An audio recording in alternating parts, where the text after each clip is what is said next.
Well, hello everyone, and welcome back. You may remember that a little while ago we went over the top 6 free player classes. Well, we're back to expand on that because as requested, some people wanted the farming classes, some people wanted the solo ones. So today we are going over the top 5 free player farming classes that, in my opinion, are the best ones to go along and grab. Now, we're starting with Vampire Lord. This is not actually in the list. It's just to kind of cover off the B tier a little bit. You know, that's your Blaze Binders, your Vampire Lord, the sort of classes you got earlier in game and have just lived in your bank ever since. Anyway, let us begin with number 5, Shadowscythe General. This one comes in the A tier, and the best perk about this class is the fact it hits 6 enemies. So if you do eventually need to farm some level, for example, and you want to come along to Ice Storm Under like we're doing now, this is the perfect class to put on because you're going to be hitting far more enemies, killing far more enemies, and getting more XP. The downside, however, is the vast majority of maps, as we are aware, are just kind of like 3 monster maps. So unless you're going along farming the 5-headed Dracolich or indeed doing some XP grinding, you're probably not really going to be using this class. If you don't yet have it, speak to Gravelin and there is a daily quest you can go along and do.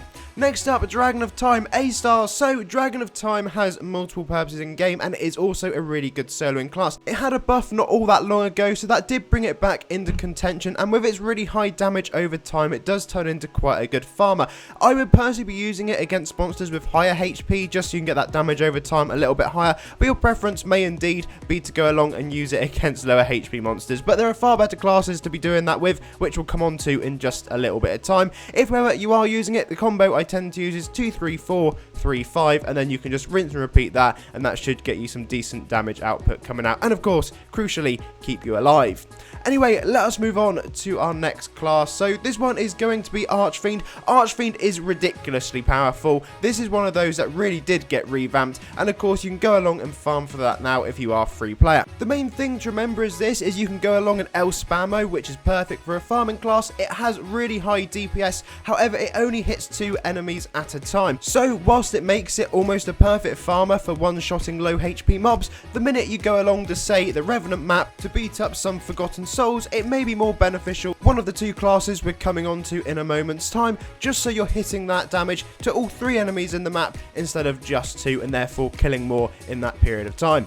Okay, number 2, Legion Revenant. So Legion Revenant, of course, has multiple purposes in game you can support. It's used in pretty much every single ultra battle that you do, but above all else, it is a multi-hitting farming class. It targets 3 enemies, which is literally perfect. This was the class I was always using when I was going along farming. There are a couple more that since came into the game that I've since switched to when I'm doing that, but you know what, it still withstands the test of time, although the skill cooldowns are slightly slower, which can be a little bit irritating.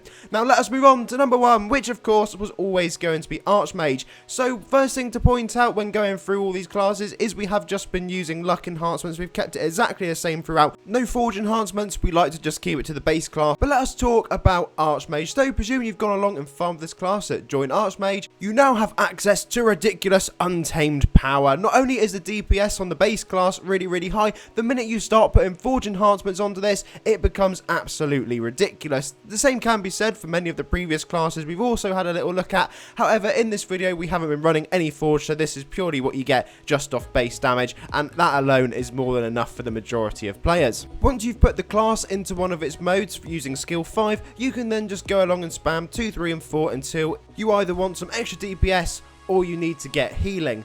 I've gone over many times in previous videos the difference between Astral and Corporal Ascension, so coincidentally we will not be going over that again today. Anyway folks, as always, thank you very much for watching. Please do leave the video a like and of course subscribe. I'll be back very soon for another one, so until then, have a lovely day.